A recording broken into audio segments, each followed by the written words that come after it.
It's not about motivation. Winners need discipline. Wake up and win today.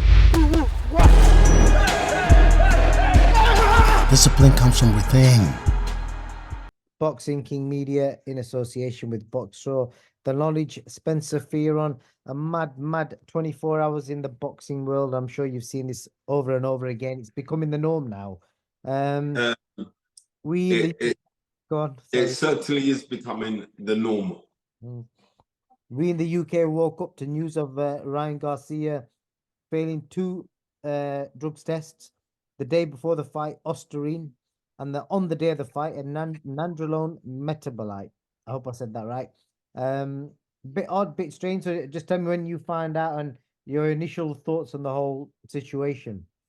I'm gonna be completely honest with you. It was like the rapper Jay Spade sent it to me early in the morning and said, "Spence, what's going on here?"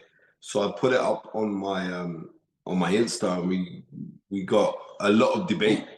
You know what I mean? So we got a lot of debate going on, especially from the culture. So it was interesting to say the least, and it's sad because he has properly tainted himself. But you know what I mean, a lot of people are playing conspiracy theorists and saying, yeah, it's the Matrix that are messing with him right now. So, I mean, a lot of people believe in this stuff. So, it's not for me to not nobody's belief. I take it by you saying that you're convinced this is not an accident, not a mistake. He's popped because he's been cheating. Yes, that is exactly what I believe. And that is that. You know what I mean? You see, like before, I was always only taking onto the stuff of like, come with the evidence. They've already got the evidence and certain things have come out. But what it has done, because no doubt what's going to happen now is that the fight that took place a couple of weeks ago now will now be a no contest, right? Similarly to, what was it 2004, I believe, when James Toney outpointed John Ruiz for the WBA heavyweight championship, and then James Toney, they said, had the steroids inside of him, and James Toney said, "Look at me, do I look like my body looks like I'm on steroids?" But it was given a no contest, right? Even though James Toney boxed superb in that fight, and similar to Ryan Garcia, Ryan Garcia boxed the perfect fight, but now a lot of things are weighing up. Oh, you know what I mean? The weight. Do you know what I mean? All the fun and games and stuff you were doing before the fight as well. Maybe there were smoke screens because you knew that you were doing something illegal. But I mean, I'm taking a stance on this.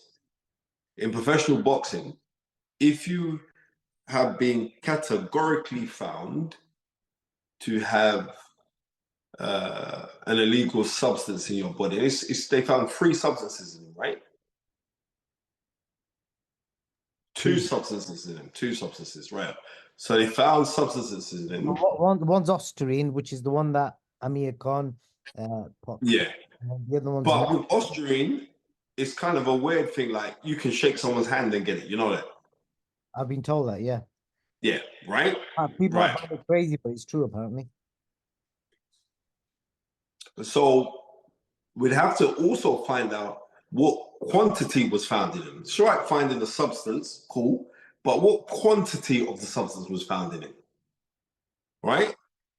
But here is a young man who has just got the world eaten out of his hand, and now all of a sudden it seems like it could come horribly crashing down for him. That's what it seems. The other aspect of it is, I spoke to Dominic Ingle earlier, and he basically raised the point that in the US in recent times, high-profile boxers have managed to get good legal teams in and managed to obviously make clear the names. Basically, obviously, use the example of Dillian White, who was sanctioned by the Texas Commission, I believe. Alicia Baumgardner, we've seen recently. He also mentioned Canelo. So could it be a case of with a good legal team in the US, people can always, add a different version of events? Bro, you're cheating, man. You know what I mean? From the time they check this one out, right? Yeah. If anybody who's on here who's boxed and had to make weight can tell you just how difficult the ramifications to your body in cutting weight, right? And what it does to you psychologically and mentally. And then if you're in there with somebody, and they're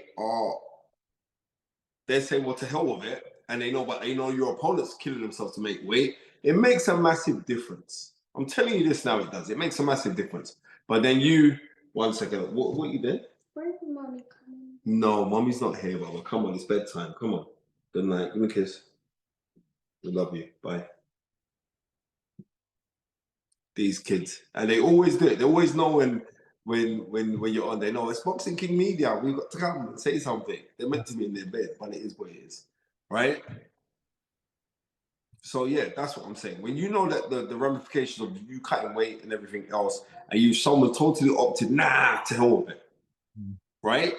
And he's just taken away the shine which was just on him for how superb he boxed. Forget about being on drugs and everything else, but technically he boxed a very, very clever fight, right? But he was amazingly strong in it. But in saying that, Tank Davis said that he's a very, very strong fighter. Prior said he's hitting the hardest he's ever been hit before, right? But he didn't pop dirty then. But you know what? Now you just put this out there. So it's the cat among the pigeons right now. Like with that statement you made there, you're saying obviously he's not had a case or anything. You genuinely believe that, he's cheated. Would you think the same for, the names I mentioned before, Baumgardner, Canelo, Dillian White? Would you think the same about them? I know that they've all cleared the names and gone through a process, but would you think the same about them? What if they were to pop dirty? I mean, the fact that they obviously did, but they cleared the names afterwards. Well, they all clear their names, right? So no doubt they're going to clear their name. But you know what? I'm just going to be real with it, yeah? We as human beings, myself, I'm very guilty. Are you going to give Ryan Garcia? I'm very guilty of this, right? If it's someone who I know, I just want to proclaim their innocence anyway, because that's how I am, right? I'm going to be real with you, even to my detriment. But if I know you, then I'm like, yeah, I could know you, but I dislike you. Then I'm saying, nah, you're dirty. So I'm just saying, like, know what the purpose, the sole purpose of boxing is, especially professional boxing. As much as it is an artistry, right? The major thing is that you want to hit someone as hard as you can to render them unconscious, right? For 10 seconds or over, right? Now, if you're taking something that's going to make you train physically more harder, if you're taking something that's going to make you physically more stronger, then you are cheating. There's no fun and games about this, because somebody could actually lose their life in this. I've been present for fights where gentlemen close to have nearly lost their life, and I know other people who have lost their life. My shout out to Michael Newgroves and his family. This is the man that died. So there are complications that happen in boxing, right? September of '91, I was at White Hart Lane for the 12th round when Chris Eubank put in that burst of punches after him getting knocked down and then him getting up and knocking down Michael Watson with a perfect uppercut. I see what this can do to you. So this is very serious. But if you really want to clean up the sport, I'm going to be real with you, right? If we really, truly want to clean up the sport of boxing, we don't just look at the boxers, all right? I believe that anybody who holds a license in professional boxing, right, you also should be drug tested. If you are a trainer, you should be drug tested. If you're a promoter, a manager, you should be drug tested. Because if you want to clean up the sport and then you say like there's serious slaps on the wrist, or you could be banned from the sport as a trainer, as a manager, as a promoter, as a second, if we did that, then I think we could properly clean up the sport. So random drug testing shouldn't just be for the boxers. right? Because if you show me your friends or you show me your companions, right, then I can show you who you are. So if we're going to clean up the sport properly, globally, right, let's start by dealing with managers and trainers. Let's start by dealing with promoters and seconds, and then the sport will clean up. Okay. So you're basically sticking with you believe he's cheated, and you know, because I think he suggested on because I saw his dad put a post out a bit ago, or it might have been his mum.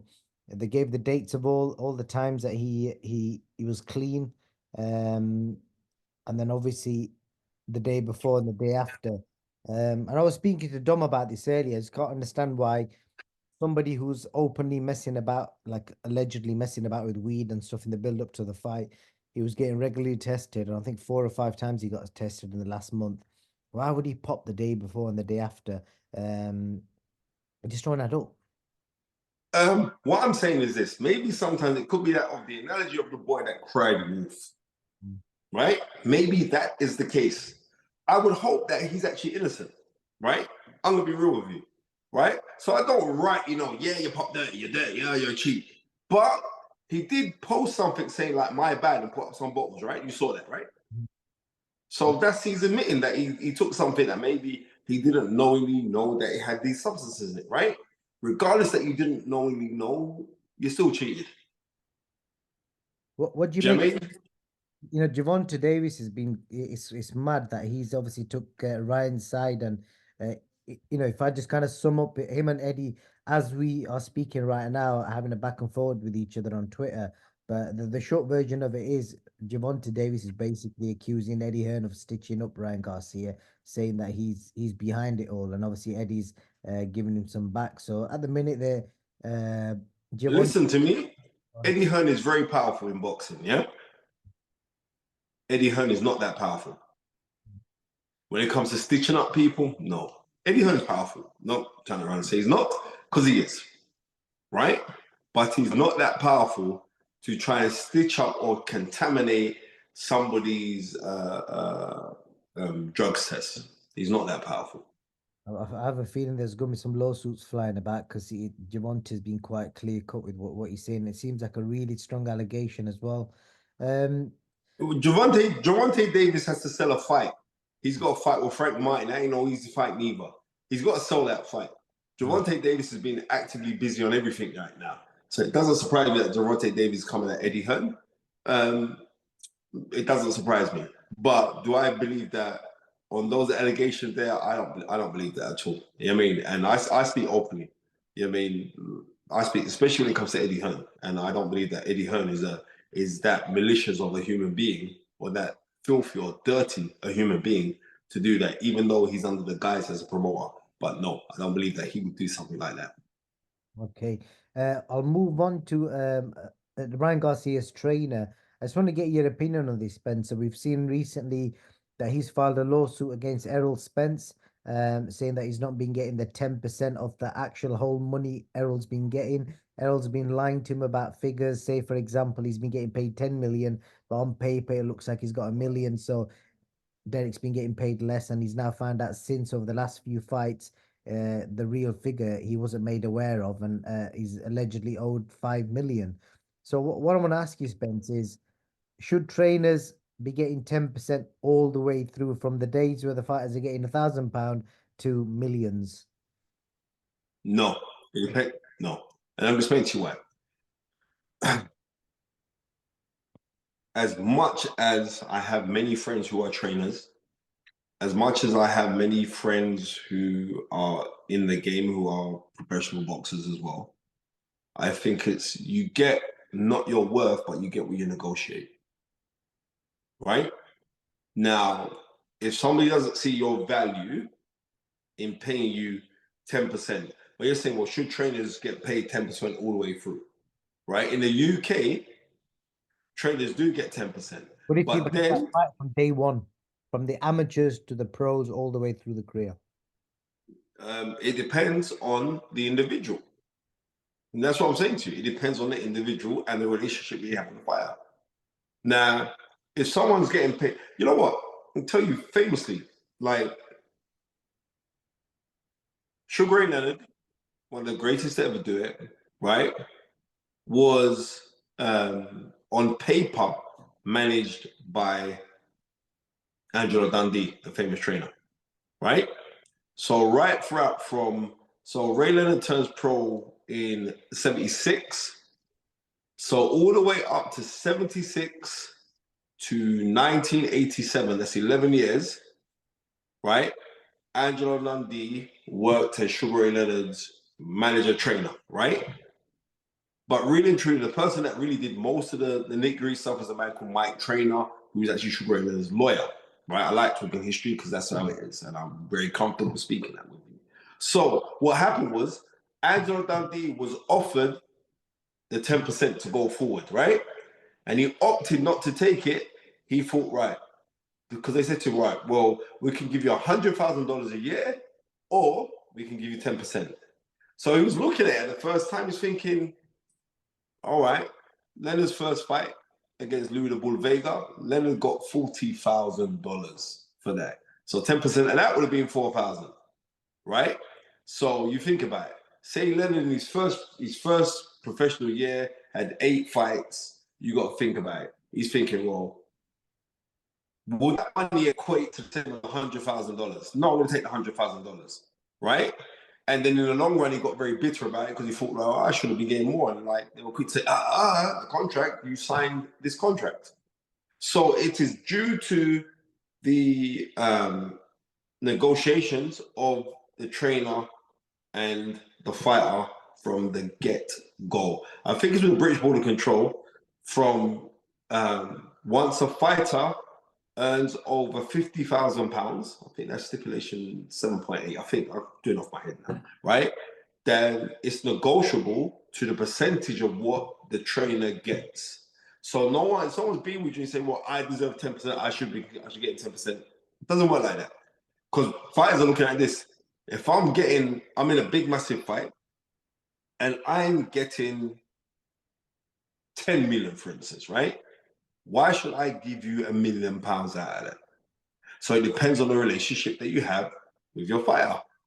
If the fighter, you know what I mean? Like I said, you don't get what you want in life, you get what you are, right? But you also get what you negotiate. So it's what's been done on negotiation tables. I do feel sorry for Derek James, but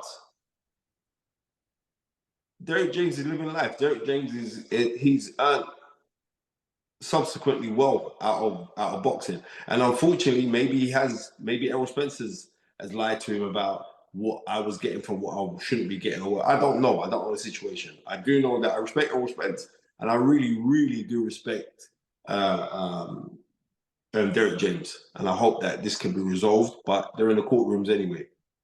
But I'll tell you one thing that I really dislike is like when things go wrong for a fighter, when fighters lose or all the rest of it, then this is when all of this stuff kind of happens, isn't it? Unfortunately. I mean, this is when these stuff happen. I mean, because that wasn't happening when he was getting them fantastic wins. When he beat up Ugas, it was a really good win. His win over Sean Paul was a really good win. We weren't hearing these stories. So maybe there are these niggling things in the background, but then once you lose, and you lose in the way that you lost, because it was emphatic how he lost against Terence Crawford, because people was thinking that this was a 50-50 fight. And Terence Crawford, in his magnanimous genius, made it look anything but a 50-50 fight. So I get it to an extent, but this is life and times of the game. This is what happens in the game. Indeed. Last thing I want to speak to you about, Spencer, is obviously you're a boxing historian, so you're no better person to ask. A 58-year-old Mike Tyson's going to step into the ring with Jake Paul under professional rules. 2-minute rounds, 8 altogether. They've said 14-ounce gloves, but from what Dom was telling me today, the most you can have is 10 ounce in a professional fight. So I don't know if that's true or not. But either way, no head guards, and allegedly a real fight. You concerned for Mike? Yeah, of course I'm concerned for him, right? Because he's 58 years old. But what I do want to say is this. About 15 years ago, yeah, one of the hardest punchers in heavyweight history, Ernie Shavers, came to London in Liverpool because he ended up living here before he passed away, right?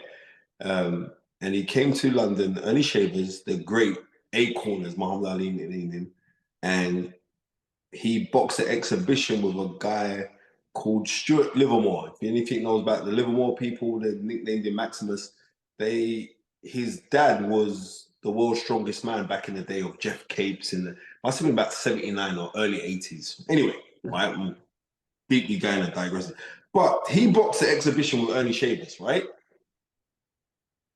And you know what? Even though it was a playful exhibition, but not really playful, because when Ernie Shavers shaped up, and Ernie Shavers must have been about 60 at the time, but when Ernie Shavers shaped up, right, he looked really good, right? The difference in this fight here is that anybody can look good on 10-second clips. You know what I mean? I could train my son for 10-second clips. My son's 12 now. I could train Marzi for a 10 or 15-second clip, and I can make the kid look like Sugar Ray Robinson. You know what I mean? So I'm not overly buying into this because I'm thinking a lot of people are buying into the nostalgia. Like Mike Tyson, an iconic figure, one of the most iconic figures in world boxing of all times. There are certain people that kind of broke that kind of mold that were just icons of their era. Muhammad Ali was one of those guys. Sugar Ray Robinson was one of those guys. Sugar Ray Leonard was one of those guys. Marvin Hagler was one of those guys. You know, Jack Dempsey, as far as I'm concerned, was the first guy to do that, right? When you look at guys, when you're an iconic figure, but you still have to remember you're an old man, right? You are an old man. I respect the fact that, you know, your sparring session that you had with Roy Jones, which broke record numbers, Roy Jones is saying that Mike can still whack. Don't get fooled by that, right?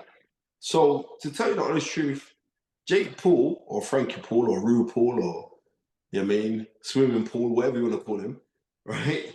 He is in a no-win situation, right? You beat up Mike Tyson, to hell with you. You beat up an old man. And that's what it is. You get clumped and knocked out by Mike Tyson.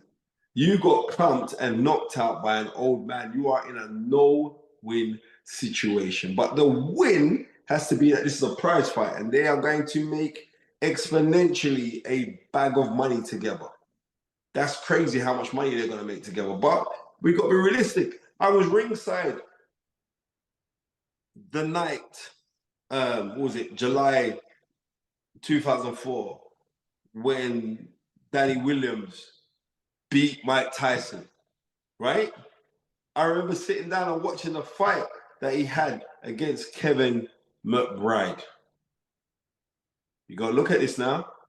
It's 20 years ago, 19 years ago, right? So is anybody trying to tell me that Mike Tyson is going to be uniquely much better than the person that we saw then? Don't get twisted. Danny Williams at the time was a world-class heavyweight, right? Kevin McBride was a very, very fringe contender, right? But with Jake Paul has had the time to train, to be up for someone. And I'm trying to say like this, the thing in boxing that remains undefeated is father time. But as a person that used to wake up early back then, right? We'd get the reruns on a Sunday morning, November 22nd, 1986, Mike Tyson, Trevor Burbeck, the second round knockout, one punch hits Trevor Burbeck and he drops him 3 times. That guy there, we're romanticizing about that guy there. That's not the same guy now. You know what I mean? It's not the same guy now. Mike Tyson is an old guy. But I want Mike Tyson to win, though. I want Mike Tyson to smash him to bits. But whether he does, that's a whole new thing. You be watching it though, yeah? I'm going out to it. Oh, even better. Yeah, I'm going out to it. And I just forgot. Obviously, it's a big fight this weekend. I don't want you to go into detail, but like in the best way you can, like a 90-second prediction on Canelo Munguia. Who wins? Why?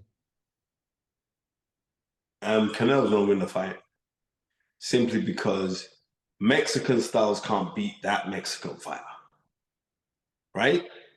I'm telling you that now. They can't beat that guy. You gotta have a real big IQ. I rate Jaime Munguia simply the fact that he's taking the challenge. And I got to big up Tunde Ajayi because I said that fight is never going to happen. And it's happened. I can't believe it. Right? He said that on the fight is right. So I wish, yeah, Canelo's different class. Even though he's getting old now, but Canelo's superb. You know what I mean? Munguia's game, but no, I can't see that at all. I got Canelo winning that fight. Does he stop him? No, I think Canelo on points. And yeah, I got Canelo on points. I don't think he stops him. You mentioned Tunde. I feel like I can't let you go without asking if you know what the latest is with Anthony Yarde. I don't know the latest. The latest is I know that he's training really hard right now. That's what I do know. That's the latest. That he's training really hard. It looks like the Boazzi fight's off, and you will have seen that video from Frank Warren the other day. You know, he did that interview with Umar, and it came across a bit emotional about obviously what's happening. Do you think they'll be able to fix their relationship, or what do you think as an outsider? Do I think? I hope that they do. You know what I mean? I hope they do fix it, and I hope that Anthony Yarde and Joshua Boazzi do fight each other. I really do hope for that badly, right? But just for anybody on here, Anthony Yarde isn't ducking anybody, isn't scared of nobody. You know what I mean? It's just the semantics of business that is holding this thing up. But hopefully it can all be resolved, right? And hopefully it will be resolved simply because I want those two to fight. I can just imagine the build up right now. You know what I mean? I've got Vaseline up this hand so I can slap Dwayne Sinclair on his bald head, right? Who works alongside Joshua Boazzi, just to give him that box. Wicked. Well, Spence, I appreciate your time, and yeah, we'll catch up after the weekend and see how Canelo Munguia goes. And I'm pretty sure this Garcia situation will probably have another twist in the story. That's the vibe I'm getting. You know what? I hope so. I hope it's going to be a great fight. And like I said, cultures influence other cultures, because since Bill and Floyd went at it, now everyone's jumping on the mantle because because that culture influences every culture on the planet, and you all know it. Yeah. These 2 fingers, I'm out. Love. All right. Thank you, Spence. Win gold now. IPMB is giving away 5 24-karat gold coins to our token holders worth over $2,000 each. Let's do this. Thank you very much for this great news. It's amazing. It's never been easier to own gold, so join the raffle now. Listen, I got a question for you. Where can discipline take you? Discipline points you toward your goals.